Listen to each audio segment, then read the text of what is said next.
Hello friends. So या व्हिडिओमध्ये आपण जे काही संस्कृत पेपर 1 आहे राईट, सो त्याचा वन शॉट घेणार आहोत. सो सर्वात आधी जर चॅनलला नवीन असताल तर चॅनलला सबस्क्राईब करून घ्या, कारण या चॅनलवर तुम्हाला BMS रिलेटेड सर्व इन्फॉर्मेशन कंटेंट मिळणार आहेत. ओके. सो आणि ज्यांना गेस्ट पेपर पाहायचा असेल त्यांच्यासाठी एक वेगळी प्लेलिस्ट तयार आहे गेस्ट पेपरची. तुम्ही जाऊन ते व्हिजिट करू शकता. तुम्हाला सर्व विषयाचे तिथे गेस्ट पेपर हे अवेलेबल आहेत. ओके. सो लगेच आपण स्टार्ट करूया. ओके. सो सर्वात फर्स्ट बघा, आपला जो चॅप्टर आहे वर्णमाला. येस, सो हे बेसिक आहे, तुम्हाला माहीत असेल राईट. सो याच्यामध्ये बघा जे पण काही MCQs आहेत राईट. सो MCQ वर डिपेंड आहे हे वर्णमाला राईट. सो याच्यामध्ये फक्त आपल्याला याच्यात काय काय माहीत पाहिजे की स्वर किती आहेत, 13 राईट. त्याच्यामध्ये पण त्याचे टाईप्स 3, दीर्घ, ऱ्हस्व, संयुक्त किंवा मिश्रित स्वर. ओके. देन नंतर आहे अयोगवाहो. अयोगवाह स्वर असतात म्हणजे जे स्वराच्या आश्रित असतात राईट. सो त्यांना म्हणतात अयोगवाहो. सो ते 2 आहे, एक अनुस्वार आणि एक विसर्ग. ओके. देन नंतर आहे व्यंजन, 35 आहेत. ओके. सो हे वर्गीय व्यंजन असतात. ओके. सो वर्गीय म्हणजे काय, तर त्यांचा वर्ग आहे. जसं की च चा वर्ग आहे च, छ, ज, झ, न राईट. ट चा वर्ग आहे ड, ढ, ड, ढ, न राईट. सो हे वर्गीय व्यंजन झाले. किती हे असतात, 25. ओके. देन नंतर हे आहेत अवर्गीय व्यंजन. कोणते कोणते, जे कोणत्याही वर्गात येत नाही. जसं की श, श, स, ह, य, र, ल, फ. ओके. आणि 2 असतात संयुक्त अक्षर, म्हणजे ते 2 अक्षरापासून मिश्रित झालेले असतात, जसं की क्ष आणि न्या. ओके. हे सुद्धा MCQला मे बी येऊ शकतं की कोणते संयुक्त आहे, अवर्गीय, वर्गीय. ओके. सो हे तुम्हाला माहीत पाहिजे, हे बेसिक आहे. ओके. सो हे झाल्यानंतर याचे काही नियम आहेत की वर्गीय व्यंजनला जर आपल्याला अनुस्वार, जर वर्गीय व्यंजन असेल राईट आणि त्याच्यामध्ये अनुस्वार जर आपल्याला नाही लिहायचा आहे तर त्याच्याऐवजी आपण त्या वर्गातील जो काही हा अनुनासिक असतो राईट, सो तो यूज करायचा असतो. ओके. आणि अवर्गीयमध्ये अनुस्वाराच्या समोर जर अवर्गीय व्यंजन आला तर तसेच ठेवायचं असतं. ओके. सो हे झालं. नंतर आहे हे उच्चारस्थान. सो हे सुद्धा फार इम्पॉर्टंट आहे MCQला, तर येतच 100%. सो आपल्याला माहीत पाहिजे की कोणत्या उच्चारस्थानाचे कोणते अक्षर आहेत राईट. सो स्वर कोणते आहेत आणि व्यंजन कोणते आहेत. सर कंठ म्हणजे कंठातून आवाज येतो फक्त, जसं की अ, आ. तुम्ही फील करू शकतात बघा, आपण तिथं पेपर जेव्हा देत असतो, सॉल्व करत असतो, तेव्हा आपण तिथे प्रॅक्टिकल करून बघू शकतो. स्वर काढायचा, अ म्हणायचा, आ म्हणायचा राईट. सो कुठून आपल्याला वाटतंय, कंठातून राईट. सो कंठ तिथे आपण ऑप्शन टिक करणार. व्यंजने कोणते आहेत, क, ख, ग, घ, न. ओके. देन तालू म्हणजे आपलं जे हार्ड पॅलेट आहे वरचं राईट. सो तिथून येणारा स्वर, जसं की ई, म्हणजे जी आपली टंग आहे तर ती वरच्या हार्ड पॅलेटला टच करते हा शब्द म्हणताना. कोणतं अक्षर म्हणताना, ई, ई, च, छ, ज, झ, न, य आणि श. बघा टच होते, तुम्ही करून बघू शकता राईट. त्यानंतर आहे मूर्धा. मूर्धा म्हणजे काय, तर आपली टंग ही थोडीशी ट्विस्ट होते बोलताना, जसं की रू, रू राईट. ट, ठ, ड, ढ, न, श आणि र. ओके. देन आहे दंत. दंत म्हणजे आपल्या दातांचा यूज होऊन स्वर निघतो, जसं की रलू, रलू लाईक रली. देन नंतर आहे त, थ. बघा आपली जीभ ही दाताला लागते. त, थ, द, ध, न, ल आणि स. झालं. त्यानंतर आहे ओष्ठ, म्हणजे आपल्या ओठांचा तिथे उपयोग होतो स्वर काढताना, जसं की उ राईट. नंतर उ, नंतर प, फ, ब, भ, म राईट. त्यानंतर आहे कंठ आणि टाळू. आता मिक्सवाले की कंठाचा सुद्धा आणि टाळूचा सुद्धा. सो कंठ आणि टाळूचा कोणता आहे, ए, ऐ राईट. देन कंठ आणि ओष्ठ, कंठ आणि ओठांचा कोणता, ओ, औ. ओके. देन दंत ओष्ठ म्हणजे दात आणि ओठांचा राईट. सो कोणता येतं, व. ओके. त्यानंतर नासिका म्हणजे नाकातून स्वर येणारा जो काही अनुस्वार आहे, अनुनासिक आहे, जे नाकातून स्वर येतो राईट. सो हे झालं MCQ क्लिअर. देन माहेश्वरी सूत्र, त्यालाच म्हणतात प्रत्याहार सूत्र. हे सुद्धा MCQ आहेत. सो हे ज्यांना पाठ असेल चांगली गोष्ट, नसेल पाठ तरी सुद्धा मग त्याचं हे असं लक्षात होऊ शकतं पाठ मे बी, जर तुम्ही केलं ट्राय तर. बघा अ, इ, उन, रिरलिक, ए, ओन, ए, औच, हैवरट, लन, नमंग, ननम, झबय घडदश जब घडदश खफ छटत छटतव कपय शससर हल असं लक्षात ठेवायचं. ओके 14 आहेत हे येऊ शकतं किंवा किती आहे माहेश्वरी सूत्राचं हे. सो ते तुम्हाला करायचं तेवढं. ओके देन आपला नेक्स्ट आहे. ओके सो आता अव्यय म्हणजे काय तर बघा, जो शब्द 3 लिंगामध्ये सर्व वचनात आणि सर्व विभक्तीत सारखा असतो.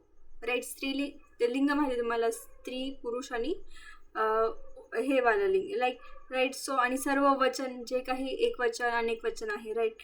आणि सर्व विभक्ती ज्या काही 7 विभक्ती आहे राईट. सो त्यांच्यामध्ये काय असतं सेम असतो म्हणजे तो चेंजच होत नाही, तो आहे अव्यय. ओके सो आता अव्यय म्हणजे काय तर आपण एक बेसिक जर आपण बघायचं म्हटलं तर 2 सेंटेन्सला जोडणारा तो शब्द असतो राईट.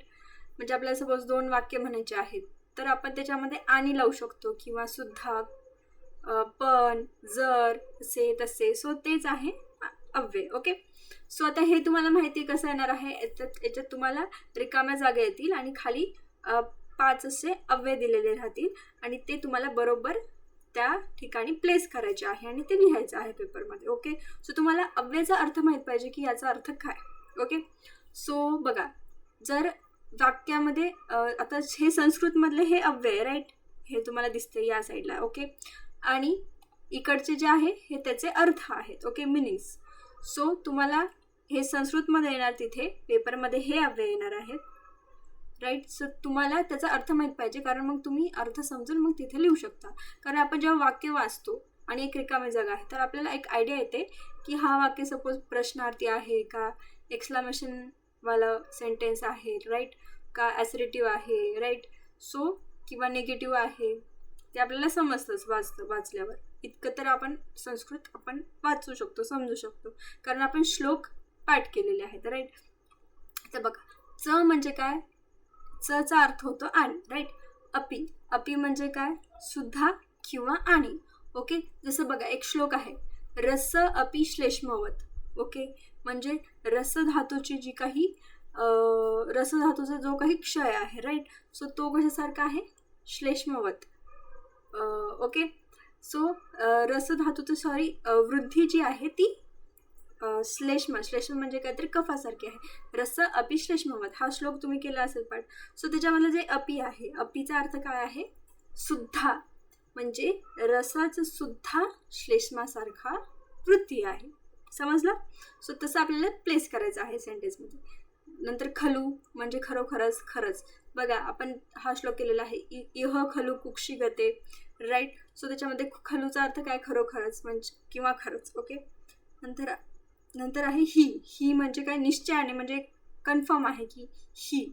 ओके त्यानंतर तू म्हणजे पण, परंतु किंवा आणि. ओके देन किल म्हणजे असे किंवा असे असते नाही का, म्हणजे क्वेश्चन मार्क. ओके देन ननू म्हणजे खरोखर.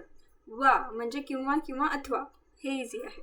तर तावत म्हणजे त्याप्रमाणे. आपल्याला तो श्लोक माहिती आहे यावंतो ही पुरुषे तावंतो राईट. सो ते तावंत जे आहे ना तेच आहे तावत म्हणजे त्याप्रमाणे राईट.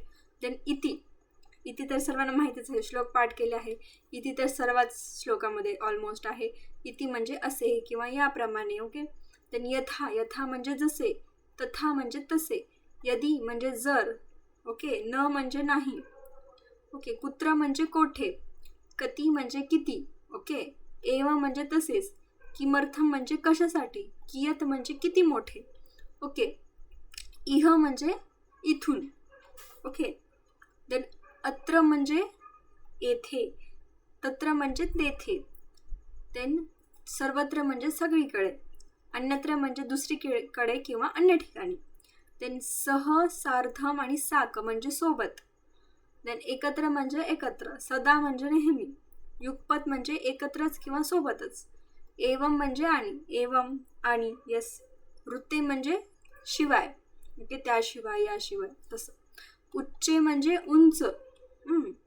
विना म्हणजे शिवाय, पुन्हा म्हणजे पुन्हा. ओके पुनः म्हणजे पुन्हा. ओके अन्यथा म्हणजे दुसरा किंवा नाही तर, एकदा म्हणजे एकदा. ओके सो हे अव्यय आहे. हे जे तुम्हाला दिसत आहे त्याचा अर्थ पाठ करा. तुम्हाला तुमच्याकडे प्रिव्हियस इयरचे क्वेश्चन असतीलच राईट. सो प्रिव्हियस इयरचे जर क्वेश्चन पाहिजे असतील ते सुद्धा मिळून जातील. त्याच्या रिकाम्या जागा सॉल्व करायचा प्रयत्न करा, तुम्हाला आपोआप येऊन जाईल. ओके, इझी आहे, एवढं काही त्याच्यात हे नाही आहे. देन नंतर आहे कारक. आता कारक कसं आहे, कारक हा सगळ्यात इझी आहे जर बघायला गेलं तर, पण आपल्याला थोडंसं कन्फ्युजन असलं तर आपल्याला खूप हार्ड वाटतो. सो कारकचं एक लक्षात ठेवायची गोष्ट, कारक आणि कारकची कोणती विभक्ती आहे हे लक्षात ठेवा, आणि मग कारकचा अर्थ काय आहे ते लक्षात ठेवा, बाकी तुम्हाला इझी जाईल. ओके, आता कर्ता, कारकचे किती माहिती आहेत तुम्हाला, एकूण 6 कारक आहेत, राईट. सो ते कसे कसे आहेत आणि त्यांची विभक्ती काय आहे. कर्ताची विभक्ती आहे प्रथमा, कर्मची आहे द्वितीया, करणची आहे तृतीया, संप्रदानची आहे चतुर्थी, अपदानची आहे पंचमी, अधिकरणची आहे सप्तमी. ओके, आता बघा, कर्ता माहिती तुम्हाला, कर्ता म्हणजे काय, जो क्रिया करतो. सपोज मी शाळेत जात आहे, राईट. सो याच्यामध्ये जे मी आहे तर ते काय आहे, कर्ता. ओके, म्हणजे तिथे त्याची प्रथम विभक्ती तुम्हाला दिसेल. सपोज आता एक सेंटेन्स आहे, हेच पकडा की मी शाळेत जात आहे. ओके, सो त्याच्यामधला मीच्या खाली तुम्हाला अंडरलाईन केलेली असेल आणि तिथे तुम्हाला विचारतील की याची विभक्ती ओळखा आणि त्याचा अर्थ लिहा, राईट. तर मग आता आपल्याला मीच्या खाली अंडरलाईन केले, राईट. सो मग मी तिथं आपल्याला दिसते की मी जो आहे तो कर्ता आहे, राईट. सो कर्ताची विभक्ती कोणती आहे, प्रथमा, म्हणजे हे काय आहे, कर्ता कारक आहे, सिम्पल. देन तसंच कर्म, कर्म म्हणजे काय, शाळेत जात आहे, काय करत आहे, जात आहे, जाणे. ओके, सो आता याचं संस्कृतमध्ये येणार तुम्हाला, राईट, सेंटेन्स की अहम विद्यालय गच्छामी, राईट. म्हणजे काय, तर मी विद्यालयात जाते किंवा गेले, राईट. सो गच्छामी म्हणजे काय, तर जाते, गेले, राईट. सो ते काय झालं, गच्छामी कर्म झालं. सो तिथं काय, द्वितीय विभक्ती आहे, म्हणून ते कर्मकारक कारक. ओके, देन थर्ड आहे करण. आता हे इम्पॉर्टंट आहे इथून. ओके, आता इथून थोडंसं ट्रिकी वाटतं.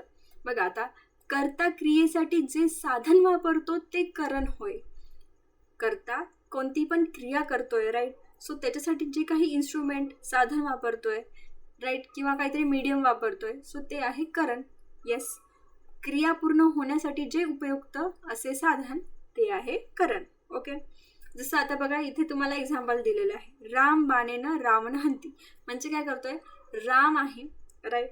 सो ते काय करतात, ते बाणेनं म्हणजे बाण, धनुष्यबाणाने रावणाला हंती, हंती म्हणजे मारणे, राईट. सो करता कोण आहे, राम. काय करत आहे, हंती, मारत आहे, राईट. कशाने मारत आहे, बाणाने. सो याच्यामध्ये करण काय झाला, बाण, कारण आपण साधन काय आहे त्याचं मारण्याचं, बाण आहे. सो याच्यात कर्ता झाला, करण झाला बाण. ओके, सिम्पल आहे. जसं आता अजून एक एक्झाम्पल आहे, रामेण सह सीता वनम गच्छती. म्हणजे काय, आता सपोज असं क्वेश्चन आला की याच्यामध्ये साधन आपल्याला माहित नाहीये, मग याच्यामध्ये काय, तर सह हे अव्यय आल्यास आधीच्या शब्दाची तृतीय विभक्ती करायची. मग सपोज एका वाक्यामध्ये जर सह हे जर अव्यय आलं तर त्याच्या जो आधीचा, त्याच्या पुढचा जो हा असतो, त्याच्या आधीचा जो शब्द आहे जसं की राम, सो त्याची काय करायची, तृतीय विभक्ती करायची आहे वाक्यामध्ये. ओके, सो असं ते करायचं आहे. देन नंतर आहे संप्रदानकारक. संप्रदानला कोणती होती, चौथी विभक्ती, राईट, चतुर्थी. बघा, आता ज्यात दान दिले जाते, सपोज ज्या वाक्यामध्ये असं लिहिलेलं आहे की दान देतंय, काहीतरी देतंय वस्तू, राईट, किंवा ज्याला दान दिले जाते. ओके, हां, ज्याला दान दिले जाते त्याची चतुर्थी, म्हणजे सपोज मी कोणाला तरी दान देते, सो त्या व्यक्तीची चतुर्थी विभक्ती करायची आपल्याला. ओके, तर कसं बघा, आणि हे एक झाला पॉईंट. देन सेकंड कंडिशन आहे की नमः हा अव्यय ज्या ठिकाणी वापरला जातो, सो त्याच्या जो सोबतचा शब्द आहे त्याची काय करायची, चतुर्थी विभक्ती करायची. देन नंतर आहे सपोज स्वस्ती, रुच हा धातू, हे व्हर्ब, आणि साठी, करिता, कुव्य हा व्हर्ब जर आला, राईट, सो त्याची चतुर्थी विभक्ती करायची आहे. ओके, समजलं तुम्हाला. सपोज आता मी वाक्यामध्ये तुम्हाला असेल की सपोज राम कोणाला तरी दान देत आहे, सो तो जो व्यक्ती आहे राम सपोज गरीब व्यक्तीला दान देत आहे, राईट. तर मग तो गरीब व्यक्तीची काय करायची, चतुर्थी विभक्ती करायची. मग तुम्हाला असं तिथं दिसेल की कोणीतरी कोणाला तरी काहीतरी देता आहे, राईट, किंवा त्या वाक्यामध्ये नमः आला असेल, किंवा स्वस्ती, रुच, किंवा साठीकरिता असं शब्द आला असेल. ओके. त्यानंतर आहे अपादान. ओके, आता ही पंचमी विभक्तीसाठी आहे हा कारक. सो याच्यामध्ये काय आहे, ठिकाण किंवा जिथून दूर जाण्याची क्रिया घडते. ओके, ती पंचमी विभक्ती असते. म्हणजे कसं की सपोज झाडावरून पान खाली पडत आहे असं वाक्य आलं, तर याच्यात आपल्याला असं वाटेल की चतुर्थी विभक्ती येऊ शकते, पण नाही. बघा, झाडातून पान काय होतंय, हे दूर जात आहे. पान हे झाडाचंच होतं, तर ते त्याच्यापासून दूर जात आहे, राईट. सो दूर जाण्याची क्रिया झाली म्हणून ते काय झाले, तिथे पंचमी विभक्ती येणार आणि अपादान कारक हा तिथे येणार आहे, राईट. आणि आता याच्यामध्ये कसं आहे की बघा, सपोज एका ठिकाणाहून दुसऱ्या ठिकाणी जाते. आता मी सपोज माझ्या घरातून दुसऱ्या ठिकाणी जात आहे, राईट. सो मग तिथून दूर जाण्याची क्रिया झाली, तर सपोज किंवा त्या वाक्यामध्ये काहीतरी वेगळं ठिकाण आलेलं आहे, सो तिथे मग आपल्याला पंचमी विभक्ती करायची आहे. आणि जी 6वी आहे, राईट, अधिकरण म्हणजे सप्तमी विभक्ती, सॉरी. सो अधिकरण कारकमध्ये कसं आहे, तुम्हाला डायरेक्ट असं एक्झाम्पल येईल डायरेक्ट की कोणाचं तरी नाव येईल, की म्हणजे कोणाला तरी आपण बोलवतोय, राईट. सो इकडे ये, सपोज संबोधन, कोणाला तरी बोलवण्याचं काम करत आहे. सो तशा टाईपमध्ये सप्तमी विभक्ती. ओके, सो हे झालं. ओके, सो आता इम्पॉर्टंट आहे आपली संधी. ओके, आपल्याला त्याच्यात डायरेक्ट 15 मार्काचं क्वेश्चन आहे. Okay, 5 मार्काचा SAQ, 10 मार्काचा LAQ. Okay, so याच्यामध्ये बघा संधीचे टोटल बघा. स्वरसंधी बघूया सर्वात पहिले. त्याचे 8 प्रकार आहेत. येस, त्याचं हे सूत्र असतं. ओके, आता 8 प्रकारमध्ये सर्वात फर्स्ट आहे बघा यणसंधी. ओके, सो पूर्वपदाच्या शेवटी जर ई, ई, उ, उ, रु, रू, लू हे वर्ण आले तर त्याऐवजी य, व, र, ल हे आदेश घ्यायचे. म्हणजे ई जर आलं आणि त्याच्यासोबत समोर जर वीचं ते स्वर आलं, म्हणजे दुसऱ्या त्याचं स्वर आलं, तर य करायचं, त्याचं उ आलं तर व करायचं. हे फक्त हा जो चार्ट दिसतोय का, हे जे बॉक्स आहे ना, तर हेच लक्षात ठेवायचं तुम्हाला संधीमध्ये. ओके, आता डायरेक्ट एक्झाम्पल घेऊया बघा. धातृ अंश असं येईल तुम्हाला, तर त्याचं धातृ आहे ना, तर बघा इथे उ दिसते तुम्हाला, राईट. सो याचं रू आलंय. ओके, धात प्लस रू, त्याला तोडायचं पहिले फर्स्ट अक्षरला. देन धात रू प्लस अंश. ओके, विजातीय स्वर आणि हा रू, मग रूच्या जागी काय होतं, र. मग धात इकडे र करायचं, रिप्लेस करायचं रूला रनी, राईट, आणि अंश, मग काय करायचं, धात्रंश. ओके, देन खांत्वादेश संधी, याचं आहे एचो अयवायव. ओके, हे त्याचं हे आहे. ओके, त्यानंतर बघा एच्या जागी अय करायचं, ओच्या जागी अव, एच्या जागी आय, ओच्या जागी आव. कसं, हरे असं शब्द येईल तुम्हाला. ओके, मग हरे, राईट, प्लस ए, मग हर त्याचे मात्रा आहेत, त्याचा अर्थ काय होतं, ए होतो. मग एच्या जागी काय होतं, अय होतं. मग एच्या जागी अय करायचं आणि ए लिहायचं. मग गायचं ह र, मग अला गायब करायचं आणि य जोडून टाकायचं. मग ह र ए, ह र ये. ओके, देन झालं. मग नंतर आहे गुणसंधी. गुणसंधीमध्ये काय आहे, कंठ्याचं आणि तालव्य असलं तर कंठ तालव्य करायचं. ओके, आता कसं एक्झाम्पल आहे, गंगोदकम. मग याच्यात काय आहे, गंगा प्लस उदकम, हे तुम्हाला माहीत पाहिजे, राईट. मग गाचं काय करायचं, गंग प्लस आ, गंगा, आणि उदकमचं काय करायचं, ऊ काढायचं आणि दकम करायचं, राईट. आणि आ प्लस ऊ काय, आ प्लस ऊ काय, ओ होतं. मग काय होतं, गंगा आणि हे ओ आणि दकम म्हणजे गंगोदकम. ओके, देन नंतर आहे वृद्धी संधी. ओके, सो वृद्धी संधीमध्ये काय, वृद्धी म्हणजे काय, तर एक त्याची लेवल इन्क्रीज होणार. येस, वृद्धी. देन अ किंवा आ असेल प्लस ए किंवा आई असेल तर त्याचा ऐच होणार आणि याचा औच होणार. ओके, म्हणजे काही असू द्या, हायर लेवलचंच तिथे आन्सर असेल. ओके, जसं काय कृष्णेकत्वम, त्याच्यामध्ये काय कृष्ण आणि एकत्वम, राईट. सो याच्यामध्ये नचं काय, कृष्णाचं अ प्लस एकत्वांचं ए, मग अ आणि एचं काय होतं, ऐ होतं. सो कृष्ण एकत्वम. ओके, देन पररूप संधी. याच्यामध्ये अ प्लस ए असल्यावर एच लिहिणार, अ प्लस ओ असल्यावर औच लिहिणार. ओके, तर प्रेजते मध्ये प्र प्लस अ प्लस ए जते आहे, मग प्र प्लस ए जते, मग प्रे जते. ओके. देन सवर्ण दीर्घ संधी, याच्यामध्ये काय अ प्लस अचं आ होतं, ई प्लस ईचं ई होतं, उ प्लस उचं ऊ होतं. म्हणजे अ प्लस अ आहे तर त्याचं आ होऊन जाईल, म्हणजे ते वेगळंवालं होऊन जाईल. ओके. सो बघा त्याच्यात आहे विष्णुदय.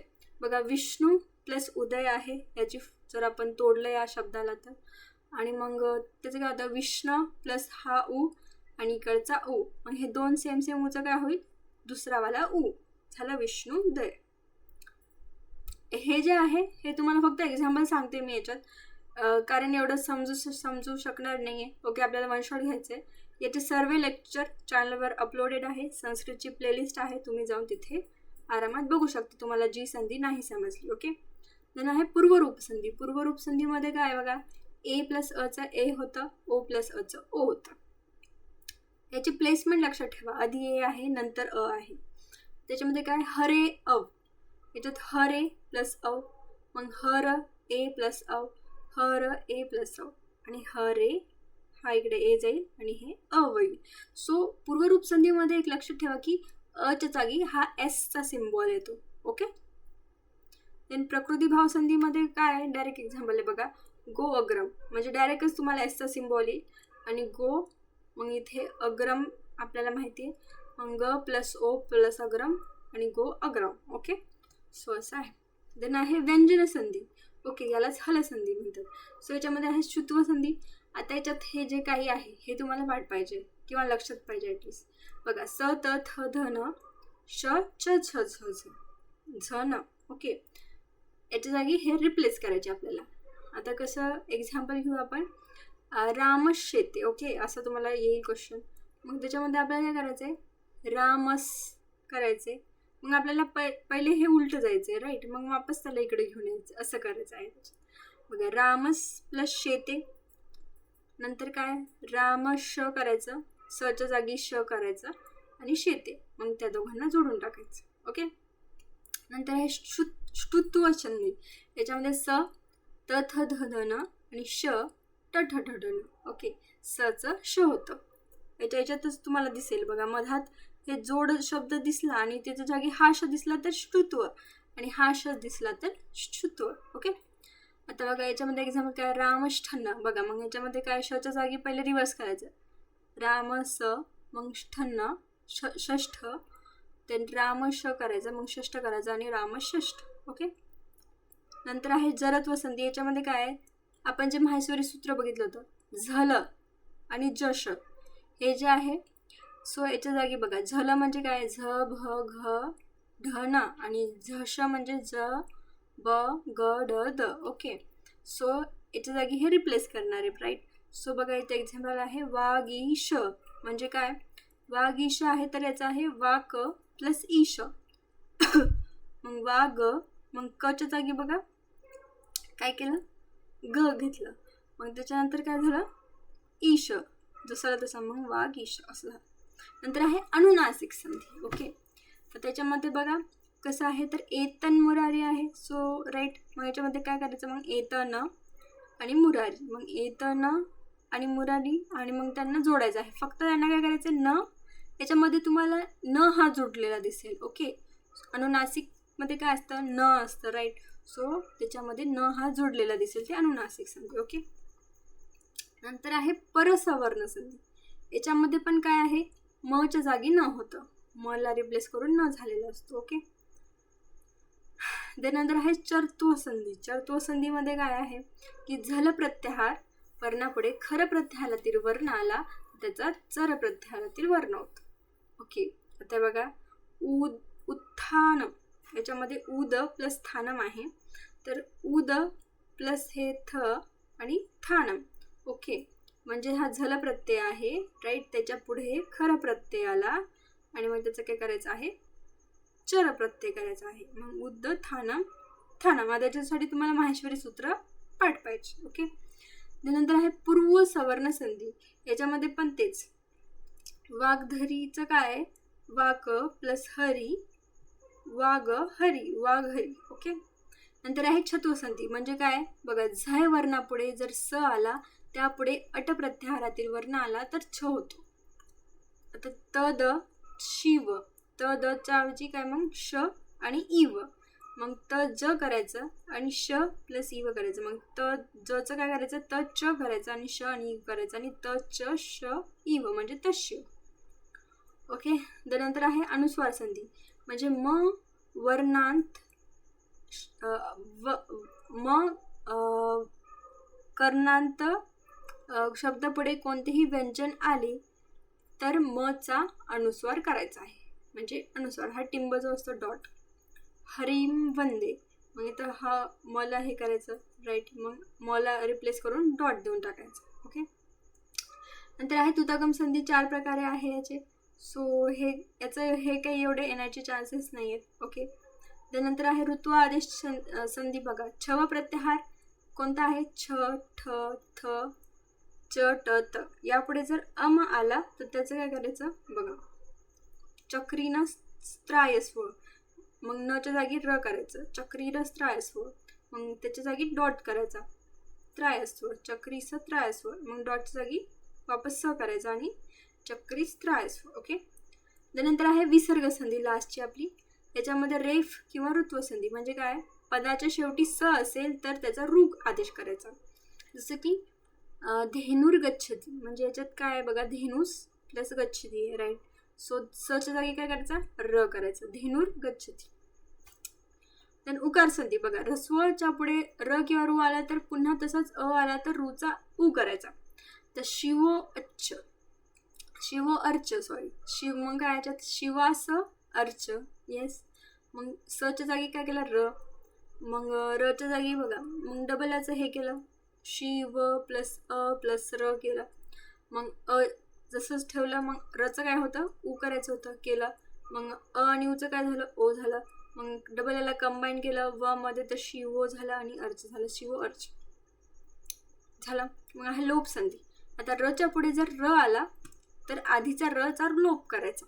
ओके, म्हणजे एकच र लिहायचं बघा. पुनरमते, याच्यामध्ये कसं आहे याचे फोड पुनर्रमते, मग याच्यातला एक र काढून टाकायचा आधीचा आणि बाकीचंच ठेवायचं म्हणजे पुनर्रमते. ओके. सो ही झाली आपली संधी. ओके.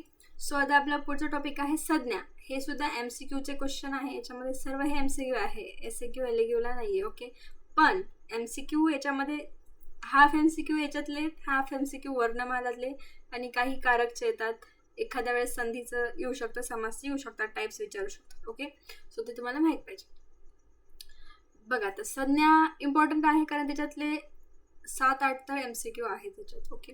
बघा तर संज्ञाचे आपल्याला फक्त सूत्र लक्ष ठेवायचं, म्हणजे त्याची डेफिनेशन्स राईट, आणि त्याचं उदाहरण पण लक्षात राहिलं तर चांगली गोष्ट आहे. ओके. बघा तर संयोग संज्ञा म्हणजे काय तर एक डेफिनेशन आपण म्हणू शकतो. ओके. सो संयोगचा अर्थ काय आहे तर हलो अनंततरा संयोग, म्हणजे स्वराच्या म्हणजे एकत्र येणे राईट. स्वराच्या व्यवधानाशिवाय एकत्र येणाऱ्या 2 किंवा अधिक व्यंजनाला संयोग म्हणतात. झालं सिंपल. संहिता, संहिता म्हणजे काय, परसन्निकर्ष संहिता, जसे की 2 वर्णाचे अतिशय सानिध्य एकदम जवळ असणे. ओके.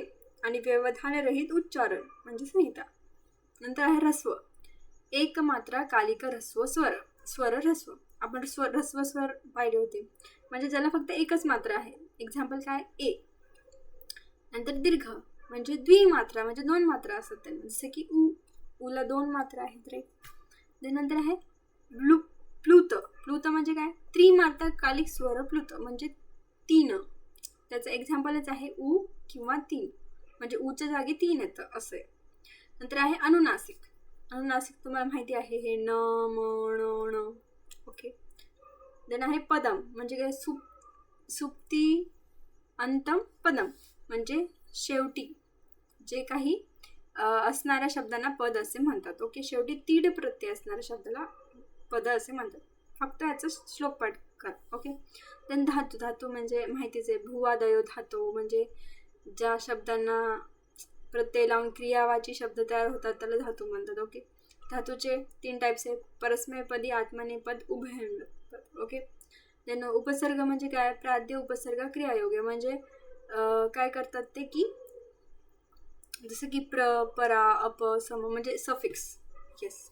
त्यानंतर आहे गुण, गुण म्हणजे काय, अदेण गुण म्हणजे जसं की बघा एण म्हणजे ए किंवा ओ, त्याला काय म्हणतात, गुण म्हणतात. ओके. देन आहे वृद्धी. वृद्धी रादेश्च, ए आ ए औ हे 3 वर्ण वृद्धी संज्ञक वर्ण आहेत. ओके. नंतर आहे इत संज्ञा. उपदेशेषु उपदेशे अनुनासिक इत म्हणजे उपदेशातील अनुनासिक अच म्हणजे स्वराची इत संज्ञा होय. नंतर आहे लोप. लोप म्हणजे गायब होणे, राईट.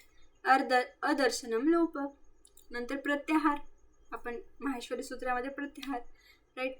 अधीर्नंतेन संहिता म्हणजे शेवटी आलेला इत संज्ञक वर्ण व त्यापूर्वी आलेला कोणताही वर्ण मिळून एक संज्ञा तयार होते, त्या संज्ञेला प्रत्याहार म्हणतात, राईट. देन उदात्त म्हणजे उच्चैरुदात्त म्हणजे टाळू आणि स्वर उच्चारण करण्याचे जे स्थान आहे त्यापैकी जे वरच्या भागाला स्पर्श करून जे स्वर उच्चारला जातो तो उदात्त.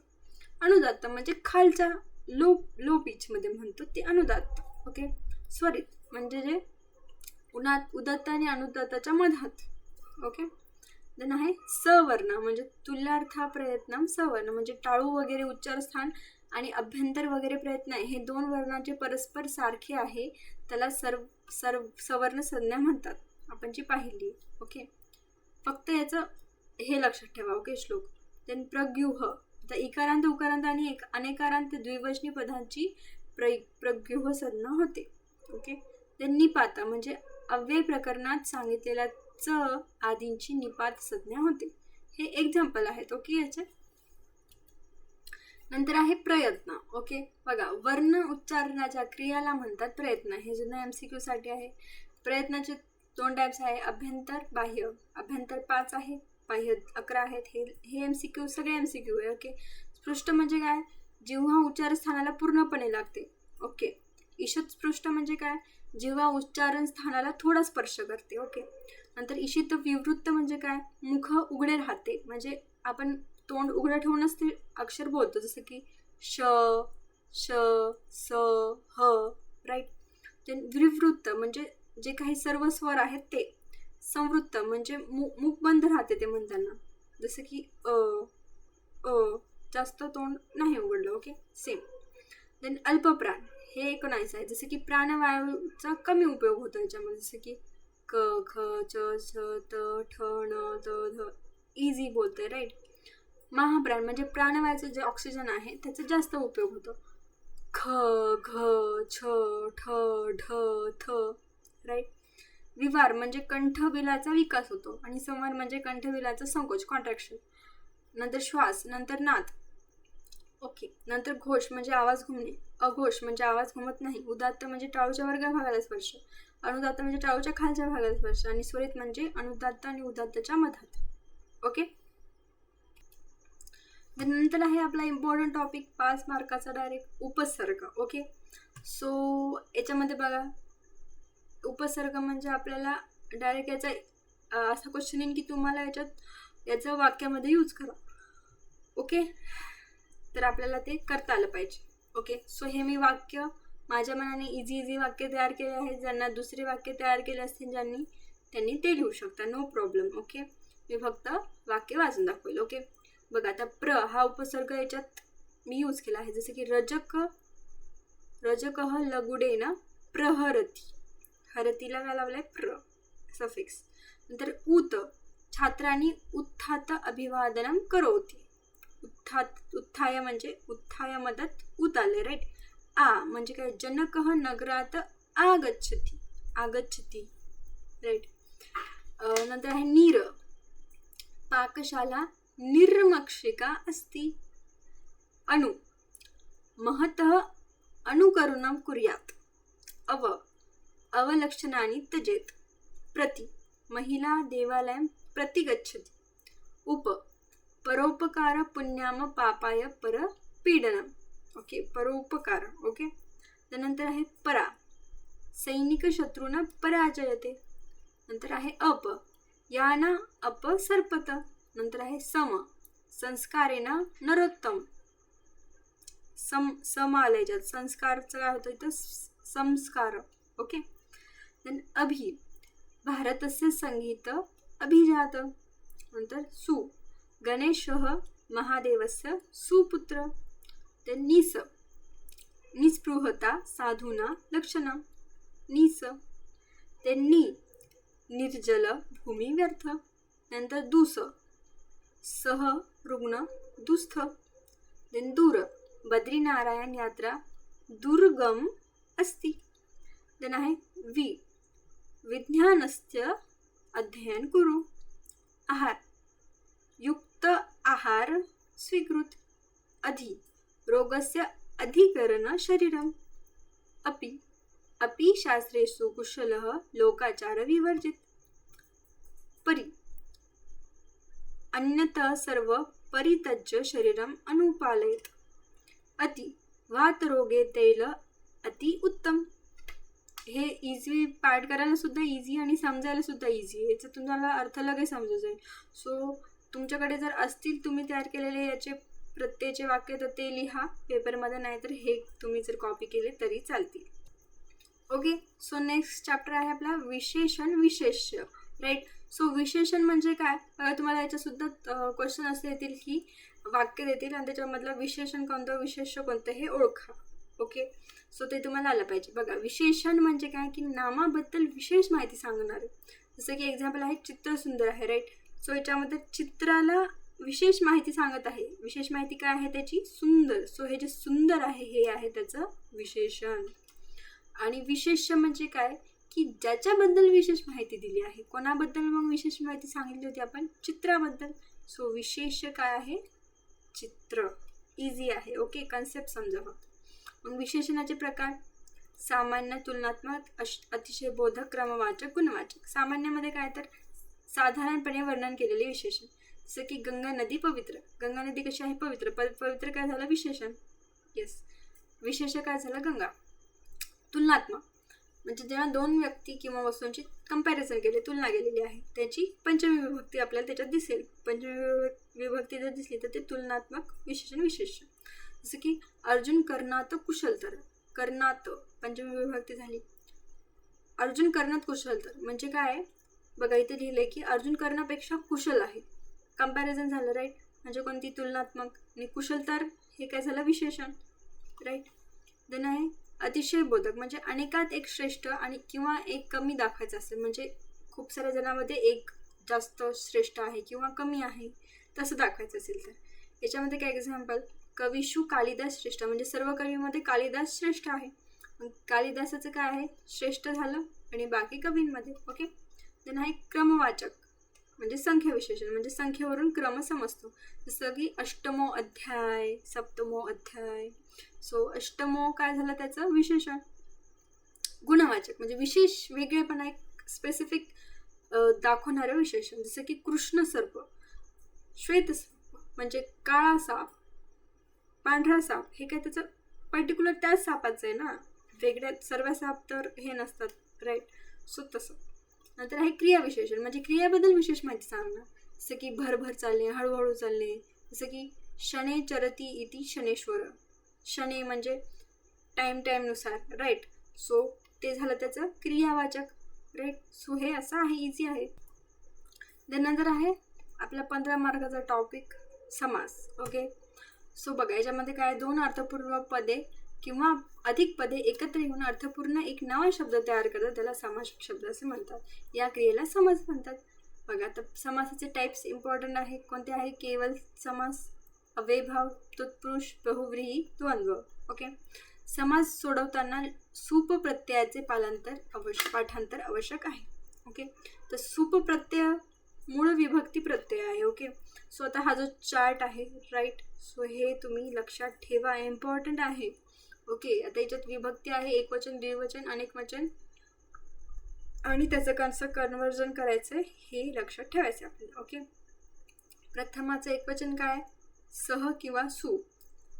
द्विवचन औ. अनेकवचन अ, स किंवा ज, स.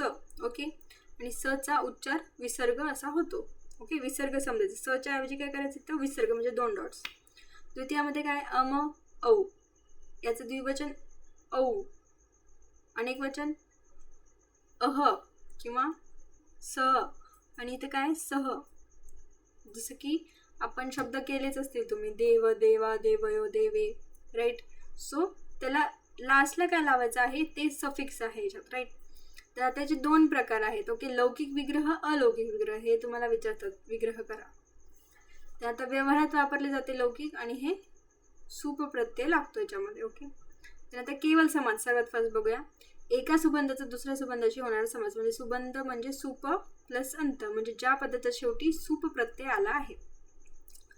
आता हे स्टेप्स मी बरोबर लिहिलेलं आहे, अशा स्टेप्स तिथे लिहा. ओके, म्हणजे तुम्हाला बरोबर मार्क्स पडतील.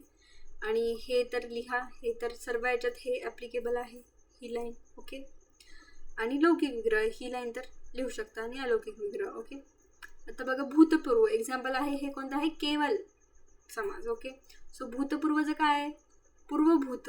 ओके, सो याच्यामध्ये काय करायचं आहे, पूर्व प्लस अम प्लस भूत प्लस सु, सगळ्याला लौकिक विग्रह केला. मग अलौकिक विग्रहामध्ये लास्टला सु ॲड करायचे. ओके, मग काय करायचं, मग हे आम्हाला डायरेक्ट कट करून टाकायचं. मग भूतपूर्व सुला पण कट करून टाकायचं. मग भूतपूर्व प्लस परत सु लिहायचं, आणि भूतपूर्व मग सुचं काय करायचं स, आणि भूतपूर्व मग सच्या जागी विसर्ग म्हणजे 2 डॉट्स. ओके, सो ही स्टेप सगळ्यांमध्ये आहे लौकिक विग्रहामध्येच. ओके, फक्त केवल समासमध्येच. ओके, नंतर आहे अव्ययीभाव समास. यात प्रथम पदाला प्राधान्य असते आणि अव्ययाशी सुबंताचा समास असतो. हे इम्पॉर्टंट आहे. याच्यामध्ये जर तुम्ही चुकले मग तुमचे डायरेक्ट मार्क्स कट होणार, राईट. सो माझं सुद्धा एक चुकलं होतं त्याच्यामध्ये, राईट. सो तुम्ही हे पाठ करा की कोणत्या शब्दाला कोणता अव्यय आहे. Okay, please. सपोज इति शब्द आला तर त्याला अव्यय आहे अधि. समीप शब्द आला तर त्याचा उप आहे. समृद्धीचा काय आहे सु, वृद्धीचा आहे दूर. आर्यभाव अर्थाभाव किंवा अभाव आला तर नीर. अत्यय आला तर अति. असप्रती आला तर अति. शब्द प्रादुर्भाव आला तर इति. पश्चात आला तर अनु. यथा आलं तर यथा योग्यता योग्यता आलं तर अनु. विप्सा आलं तर प्रति. पदार्थानुवृत्ती आली तर यथा. सादृश्य आल्यावर सह. अनुपूर्व आल्यावर अनु. योगपत आल्यावर सह. सादृश्य आल्यावर सह. संपत्ती आल्यावर सह. साकल्य आल्यावर सह. अंत आल्यावर सह. म्हणजे जे काही शब्द एक्झाम्पल्स आहेत, राईट. तुम्हाला प्रश्न विचारतील की याची विभक्ती करा, राईट. सो तुम्हाला एक एक्झाम्पल येईल, त्याच्यामध्ये हे शब्द दिसते ना तुम्हाला, हे सर्व शब्द येतील. तर तुम्हाला मग त्याचा आपण काय करणार आहे, त्याचा फर्स्ट लौकिक विग्रह करणार आहे. सो लौकिक विग्रह जेव्हा करसान तेव्हा याच्यापैकी शब्दाच्या ऐवजी तुम्हाला हे अव्यय तिथे लिहायचे असतात. समजलं. एक्झाम्पल बघा. एक्झाम्पल आहे अधिहरी. अधिहरी आला शब्द, करा विसर्ग, समास करा. मग अधिहरी, अधि हा शब्द कुठे आहे, हा इथे अव्यय दिसला तुम्हाला अधिचा. मग अधिहरीचा काय अव्यय, इति, राईट, इति. मग आता आपण काय करणार, लौकिक शब्दामध्ये पहिले जो लास्टचा आहे त्याला फर्स्ट घेणार आणि जो फर्स्ट आहे त्याला लास्ट टाकणार. म्हणजे हरीचं काय करणार हरो, आणि अधिचं काय करणार इति. हा झाला त्याचा लौकिक विग्रह. मग परत काय करणार याचं, हरी प्लस डी प्लस अधि अलौकिक. हरी प्लस डी प्लस अधि. मग हरी प्लस डी, हरी अधि प्लस हरी, मग याला एक्सचेंज करणार परत. आणि मग अधिहरी, मग अधिहरी सु, मग अधिहरी झालं आन्सर. बाकीचे स्टेप इझी आहे, आपण काही पण मागे पुढे करू शकतो. पण हे जे लौकिक अलौकिक आहे ना, हेच थोडं तिथे तुम्हाला अवघड जाणार आहे. ओके, सो हे सुद्धा मी आय थिंक शिकवलं असेल, किंवा याचे नोट्स घेऊन टाका, तुम्हाला समजून जाईल. ओके, देन नंतर आपला थर्ड आहे तत्पुरुष समास. ओके, सो याचे बघा 5 टाइप्स आहे. विभक्ती, तत्पुरुष, उपपद तत्पुरुष, कर्मधारय समास आणि द्विगु. ओके, सो जेव्हा द्वितीय विभक्तीला पदांचा श्रित, अतित, पतित, गत, अत्यस्त, प्राप्त, आपन्न हा सुप प्रत्यय लागलेल्या शब्दाशी समास होतो. जसं की कृष्ण आश्रित, हा सपोज तुम्हाला आला क्वेश्चन. मग काय याचा अर्थ, कृष्णाला आश्रित हे लिहायचं. मग लिहिणार कृष्णम श्रित, लौकिक विग्रह. कृष्ण हे जे डॉट आहे याचं काय अम लिहिणार, श्रित लिहिणार, आणि हे विसर्गाचं काय करणार सु. हा झाला अलौकिक विग्रह. मग आहे मग जे नॉर्मल वर्ड आहे ते लिहिणार कृष्ण आणि श्रीत, मग लिहिणार कृष्ण, मग श्रीत, मग वापस विग्रहाचा हा सू लिहिणार, मग कृष्ण शीत, मग हा सूचा काय करणार र, मग रचा काय करणार डायरेक्ट ते 2 डॉट. समजलं. ते नंतर आपण बघूया. आता हे जे आहे तुम्हाला हे विभक्तीनुसार त्याचे वेगवेगळे आहेत, राईट. सो त्याचा एक चार्ट आहे, तुम्हाला तो चार्ट समजला किंवा तुम्हाला हे समजायला पाहिजे. बघा आता चतुर्थी विभक्ती असली तर त्याच्यामध्ये कसं असतं की युप दारू, मग याच्यामध्ये काय करणार तुम्ही, याचे लौकिक विग्रह युपाय दारू असं करणार. ओके. भूतबली, भूतेभ्य बली, द्विजार्थ, द्विजाय अर्थ. म्हणजे चतुर्थी विभक्ती असली ना तर त्याच्यात य लागेला असला किंवा भ्य लागेला असला. ओके, लौकिक विग्रहामध्ये. ओके. आणि पंचमी विभक्ती असेल तर मग काय बघा, चोर भयमचं काय, चोरात भयम, राईट. चोर भीती, चोरात भीती.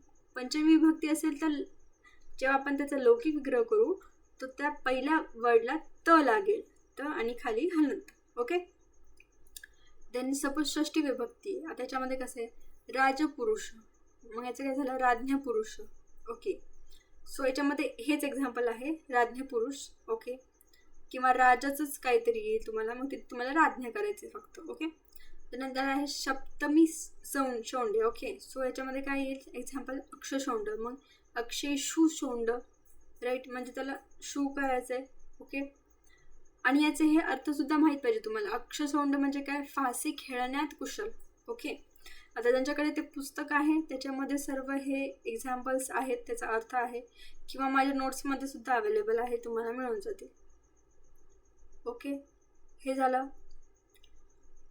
आता नकारार्थी अव्यय असलं तर कसं येईल बघा, अब्राह्मणम, अब्राह्मण असं जर आलं तर त्याचं काय करणार, कसं विग्रह करणार लौकिक. मग अब्राह्मण मग त्याचं काय करायचं न ब्राह्मण, नकारार्थी न, नकारार्थीचं काय न करून टाकायचं स्टार्टिंगला, ब्राह्मण करून टाकायचं. मग नत्र ब्राह्मण सु, सु विसर्ग, मग न ब्राह्मण लिहायचं, मग अब्राह्मण लिहायचं, मग अब्राह्मण स लिहायचं, मग अब्राह्मण र लिहायचं, मग अब्राह्मण विसर्ग. ओके. कर्मधारय समास, समासाची दोन्ही पदे समान विभक्तीत असतात. जसं की कृष्ण सर्प म्हणजे काळा सर्प, मग काय कृष्ण सर्प झालं. मग कृष्ण सु, सर्प सु, सूचं माहिती ना विग्रहाच्या ऐवजी सु यूज करायचा. मग नॉर्मल लिहायचं कृष्ण सर्प, मग वापस लिहायचं कृष्ण सर्प जोडायचं आणि लास्ट लिहायचं स कृष्ण सर्प, मग इतर लिहायचं कृष्ण सर्प विसर्ग म्हणजे 2 डॉट झालं. आणि लास्टला हे लिहायचं बरं, इति सिद्धम. स्टेप्स महत्त्वाच्या आहेत. झालं. सो हे झालं. नंतर आहे बहुव्रीही समास. सो याच्यामध्ये काय अनेकमन्य पदार्थ म्हणजे अन्य पदाला विशेष महत्त्व आहे. जसं की प्राप्तोदकम म्हणजे प्राप्तम उदकम सह, हे झालं लौकिक विग्रह. म्हणजे काय तर ज्या ठिकाणी पाणी प्राप्त झाले ते ठिकाण. ओके. सो मग प्राप्त, मग सु, मग उदक सु. ओके. म्हणजे हा जो डॉट आहे त्याच्या जागी सु घेतलं आणि हे जे म होतं त्याच्या जागी सु, म्हणजे जे काही अन्य जे दुसरे असतात एक्स्ट्रा जे वर्ण आहे तर त्याला सु करायचे. ओके. मग तेच प्राप्तोदक, प्राप्तोदक, प्राप्तोदक सु, प्राप्तोदक अम, प्राप्तोदक म. ओके. मग आहे द्वंद्व समास. आता याच्यामध्ये पण बघा हरिहरो. आता याच्यामध्ये तुम्हाला 2 रिपीट झालेले दिसतील. जसं की हरिहरो, मग काय हरच हरिच असं लिहायचं, मग हरसु हरिसु म्हणजे चला सु करायचं, मग हर हरी, मग हरिहर, मग हरिहर औ, मग हर हरो. ओके. झालं. सो हे झालं आपलं समास. देन नंतर आहे आपला टॉपिक धातुरूपांनी. ओके. येस, इम्पॉर्टंट आहे कारण आपल्याला फर्स्ट आणि सेकंडमध्ये सुद्धा विचारू शकतात हे. सो धातू हे क्रियापदाचे मूळ रूप आहे. येस, क्रियापद, परस्मय पद, आत्मनेय पद, उभय पद हे 3 प्रकार असतात याचे. धातूचे 10 गट केलेले आहेत, त्यांना गण म्हणतात. ओके. मूळ धातू प्लस गण विकरण plus कालार्थ Pratyaya is equals to क्रियापद. ओके. पहिला गण अ आहे, चौथा गण य आहे, 6वा गण अ आहे, 10वा गण अय आहे. ओके. हे विकरण आहे याचे. ओके. सो याचं गट केलेलं आहे आणि हे ज्यांना लक्षात असतील त्यांना चांगली गोष्ट, ज्यांना नसेल आता ते करून पाठसुद्धा होणार नाही. फक्त तुम्ही हे लक्षात ठेवा, हे जे तुम्हाला दिसते ना बॉक्स, हे लक्षात ठेवा, याच्यावरच आहे सगळं. ओके, तुम्हाला एक शब्द देतील, त्याच्यामध्ये सपोज असं असेल, राईट, एक शब्द क्रियापद असेल, धातू असेल, त्याला लास्टला सी लागला. तुम्हाला विचारलं याचं परस्मैपदी वर्तमान काल लट लकार करा, राईट. तर तुम्ही आणि कोणतं करायचं, तुम्हाला विचारलं द्विवचन प्रथम पुरुष करा. द्विवचन कोणतं आहे, हे. प्रथम पुरुष कोणता आहे, हा. म्हणजे आपण त्याला काय करणार, सीच्या जागी त लावून टाकणार. मग आता तुम्हाला हा चार्ट माहीत पाहिजे, राईट. आता हा कसं करणार, तर मग आता तुम्ही हे जे मेन 3 आहे, लट लकार, लन लकार, लूट लकार. ओके, सो याचे वर्तमान काळ, प्रथम भूतकाळ, भविष्यकाळ हे लक्षात ठेवा आणि परस्मैपदी लक्षात ठेवा. ओके, मग याच्यात असं लक्षात ठेवा, याचं फॉर्मॅट लक्षात ठेवा. एक वचन, द्वितीय वचन, बहुवचन, वरी लिहायचे 3. इकडे लिहायच्या साईडला उत्तम पुरुष, मध्यम पुरुष, प्रथम पुरुष, राईट. मग पाठ करायला स्टार्ट करायचं. मी वह मह, सी थ थ, ती तह अंती, झालं.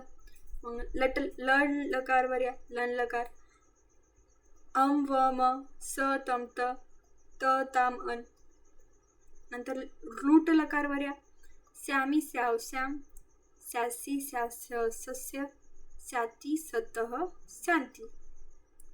म्हणजे एक आपण असं कॉमन लक्षात ठेवलं तर जे काही प्रथम पुरुष आहे आणि जो काही बहुवचन आहे त्याच्यात तिथे अंती न हे येतच, हे लॉजिक झालं. ओके, बघा इथे सुद्धा न आलं, इथे फक्त इथे नाही आलं. ओके, सो याचं काहीतरी ट्रिक करा, तुमच्याकडे असेल तर चांगली गोष्ट, नाहीतर मग तुम्ही असं पाठ करू शकता. इझी मध्ये मी तुम्हाला सांगितलं. ओके, सो हे झालं. हे इम्पॉर्टंट आहे का आपल्याला, कारण आपल्याला विचारू शकतात की कोणतं आहे ते लिहा किंवा त्याचं कन्वर्ट करा याच्यातून त्याच्यामध्ये. ओके, परस्मैपदीमधून आत्मनेपद करा, सो ते आपल्याला आलं पाहिजे. ओके, नंतर आहे इम्पॉर्टंट टॉपिक, तो म्हणजे प्रत्यय. ओके, याचा क्वेश्चन डेफिनेटली आहे तुम्हाला. ओके, सो 5 मार्क याच्यात कुठेच जात नाही तुमचे, राईट. सो बघा याच्यामध्ये काय आपल्याला प्रत्येक एकतर करायला सांगतील किंवा ओळखायला सांगतील. ओके, सो ते आपल्याला दोन्ही आलं पाहिजे.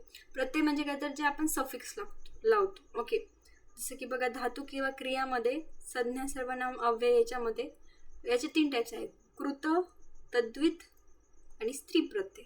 ओके, याच्यामध्ये कृत प्रत्यय म्हणजे कृदंत प्रत्यय, याचे टाईप्स आहेत. मग हे बाकीचे ओके जे आपल्याला सिलेबसमध्ये आहे. कृत प्रत्ययाचे काय, त प्रत्यय. ओके, स्वतः यातला उच्चार करताना थोडं अवघड आहे, पण समजून घ्या. ओके, हाफ त प्लस हाफ क प्लस हाफ त, सॉरी फुल त, झाला त प्रत्यय. ओके, बघा जर धातूपासून भाववाचक असे नपुंसक पद बनवायचे असेल तेव्हा जेव्हा क्रियापदाच्या शेवटी, आता हे इम्पॉर्टंट आहे, सेकंड लाईन इम्पॉर्टंट आहे याच्यामध्ये.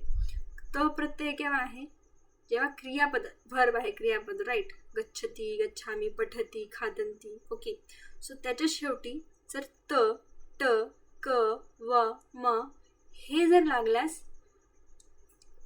त प्रत्यय ओळखता येते. जसं की चल. ओके, चलला जर आपण त प्रत्यय लावला तर काय होतं, चलित. आणि जठरस्य स्थानम, याच्यामध्ये बघा म ला म आहे लास्टला, बघा हे म आहे म्हणजे काय, याला त प्रत्यय लावलाय, चलित त आलाय, राईट. सो म्हणजे काय तर याला त प्रत्यय लागले, म्हणजे असं ओळखायला येतील आपल्याला, राईट, की खादित त आला लास्टला म्हणजे कोणतं प्रत्यय, त प्रत्यय. इझी आहे, त त सेम. पण हे सुद्धा लक्षात ठेवा, ट, क, व आणि म, राईट. ते नाही तवक तू प्रत्यय म्हणजे काय, तवत, म्हणजे याच्यात हे लक्षात ठेवा की तवान, टवान हे शेवटी लागतं. म्हणजे एक वाक्य त्याच्यामध्ये तुम्हाला गतवान, नष्टवान असं आला शब्द, राईट. सो मग सांगा याला कोणता प्रत्यय, मग कोणता आहे, तुवक्तू. तुवक्तूचं काय लागेल, सपोज गम, गम हे काय आहे, धातू आहे, राईट. सो याला तवक्तू प्रत्यय लागल्यावर त्याचं घेतं गतवान. नश, त्याला तवक्तू लागल्यावर नष्टवान, म्हणजे वाण वाण असं लागेल, ट, तवान, टवान. ओके, सो ते कोणतं आहे, तवक्तू आहे. ओके, थोडंसं लक्ष ठेवलं अवघड आहे, तवक्तू तवान, राईट. त्यानंतर आहे तव्यत. याच्यात काय आहे, शेवटी तव्य किंवा टव्य लागतं. जसं की पठ, त्याला तव्यत प्रत्यय लागले काय होतं, पठितव्य. हे इझी आहे, तव्य तव्य. ओके. जसं की विद्यार्थी कर्तव्य अध्ययन, तव्य आलं म्हणजे याला तव्य प्रत्यय लागलं, इझी. त्यांना आहे अनियर प्रत्यय. याच्यात काय शेवटी अनिय किंवा अणिय लागतं. कसं, पूज प्लस अनियर इज इक्वल्स टू पूजनीय. हे सुद्धा इझी आहे, अनियर पूजनीय. ओके. देन शत्र, शत्र याच्या शेवटी न, त, अंती आणि त लागतं. जसं की धाव प्लस शत्र लागलं प्रत्यय तर काय होतं, धावण. चलत. ओके. देन शानच, शानच याच्यामध्ये काय लागतं शेवटी आण, मान, आण, शान, मान, शान. जसं की सेव शानच काय होईल, सेवामान. मान म्हणजे आण, मान, शान हे कशात आलं, शानमध्ये. इझी आहे, हे लक्षात ठेवायला. देन आहे लूट. ल्यूटमध्ये काय शेवटी नम आणि नम येईल. कसं, गम प्लस ल्यूट, गमनम, सेवनम, राईट. गमनम, सेवनम. सो नम नम आलं तर ते कोणतं आहे, ल्यूट प्रत्यय. थोडं अवघड आहे पण लक्षात ठेवा. आता हे तुम्ही जसं जसं हे 2-3 वेळेस वाचायला लागेल तेव्हा तुम्हाला ते लक्षात येईल. ओके. देन आहे कत्वा. कत्वा प्रत्यय याच्या शेवटी त्वा किंवा टवा लागेल. इझी आहे हे पण. बघा, दा प्लस तवा इज इक्वल्स टू दात्वा, कृत्वा, त्वा त्वा, त्वा त्वा. ओके. लप्य याच्यामध्ये काय आहे, उपसर्ग धातू प्लस य म्हणजे याच्यात उपसर्ग असेल आ, धातू असेल गम आणि लप्य प्रत्यय लागला तर काय होईल, आगम्य. उत्थाय म्हणजे जोडून जाईल अक्षर बेसिकली. देन हे झालं. बाकीचे इतके काही इम्पॉर्टंट नाही. तीन आहे इम्पॉर्टंट. तीनमध्ये काय आहे, शेवटी ती, अंती किंवा ती म्हण समजेल आपल्याला. जसं की स्मृ लक्स प्लस तीन मग काय होईल, स्मृतीही. समजले. युक्तीही, तिही तिही असं आलं किंवा अंतिही अंतिही, तीम तीम, अंतिम अंतिम झालं तीन प्रत्यय. ओके. तुमुन. तुमुनमध्ये लास्टला काय, तुम किंवा टुम. इझी आहे. गम प्लस तुमुन इज इक्वल्स टू गंतुम, करोतुम. इथे आहे बघ, करो, हे इथं अनुस्वार दिसतोय ना, करोतुम. काय आलं लास्टला, तुम किंवा टून आलं म्हणजे काय, तुमुन प्रत्यय, राईट. बाकीचे एवढे इम्पॉर्टंट नाही आहे. ओके. देन आपला लास्टचा जो चॅप्टर आहे तो आहे शब्दरूप आणि डबल याच्यावर क्वेश्चन आहे आपल्याला SCQ मध्ये. सो हे तुम्हाला पाठच पाहिजे. चार्ट म्हणजे तुम्हाला शब्दपाठ पाहिजे. ओके. आता शब्द जे स्वरांतवाले आहे वेगळे, व्यंजनांत वेगळे आहे, राईट. स्वरांतवाले मोस्ट ऑफ दी येतात. तर स्वरांतामध्ये अकारांत, आकारांत, इकारांत, इकारांत, उकारांत, उकारांत, ऋकारांत, ओकारांत, राईट. तर याच्यामध्ये आहे पुल्लिंगी, स्त्रीलिंगी आणि नपुंसकलिंगी, राईट. सो याच्यामध्ये सुद्धा कोणकोणते इम्पॉर्टंट असे याच्यामधले एक एक तुम्ही करा, राईट. अकारांतामधला वादचं करा, राईट. किंवा देव असेल तुम्हाला लक्षात तर देव करा, राईट. नंतर आकारांचे मग बला, कला, स्थिरा, माला इझी आहे, राईट. नपुंसकलिंगमध्ये वन, राईट, देव. ओके. सो जे जे तुम्हाला इझी जातात ते तुम्ही करा. ॲटलिस्ट 3 करा. अकारांचे पुल्लिंग, स्त्रीलिंग आणि नपुंसकलिंग हे करा, कंपल्सरी करा, राईट. विभक्ती असं लिहा, एका साईडला विभक्ती, एका साईडला त्या शब्दाचं कन्वर्जन. ओके. हे तुम्ही पाठ करा. तुम्हाला ॲटलिस्ट काहीतरी आयडिया लागेल आणि तुम्ही ते सॉल्व करून टाका. ओके. त्याने हे सर्वनाम आहे. सर्वनामचं सुद्धा तिथे आपण पाहिलं. जे आपलं काय करायचं आहे आपल्याला, passive to active wise, right. प्रयोग करा. ओके. सो त्याच्यामध्ये हे इम्पॉर्टंट येईल. त्याचा रूल आहे तुम्हाला माहिती आहे, 3, 1, 1, राईट. आणि 1, 2, 1. कर्ता जर तृतीयामध्ये असेल, आता कर्ता तृतीयामध्ये आहे तर त्याचा प्रथमा करायचा आहे कर्ताचं. ओके. आणि जर कर्म, मग कर्माचं इकडे हे चेंज करायचं आणि हे कर्माचं इकडे चेंज करायचं. ओके. सो हा त्याचा फॉर्म्युला आहे, बाकी काही नाही. तुम्हाला हे जर समजत असेल तर तुम्हाला ते सुद्धा इझिली समजून जाईल. ओके. सो हेच आपलं संस्कृत पेपर 1मध्ये जेवढं मी सांगितलं आहे त्याच्यामधूनच क्वेश्चन आहेत. तुम्हाला संधी समाजचे जर पाहिजे असेल नोट्स तर ते मिळून जातील हाफ प्राईजमध्ये. आणि जर सर्व नोट्स पाहिजे असतील ते सुद्धा तुम्हाला हाफ प्राईजमध्ये मिळून जातील. ओके, व्हॉट्सअपवर तुम्ही मेसेज करा मला. ठीक आहे, ऑल द बेस्ट तुमच्या एक्झामसाठी. Okay, thank you.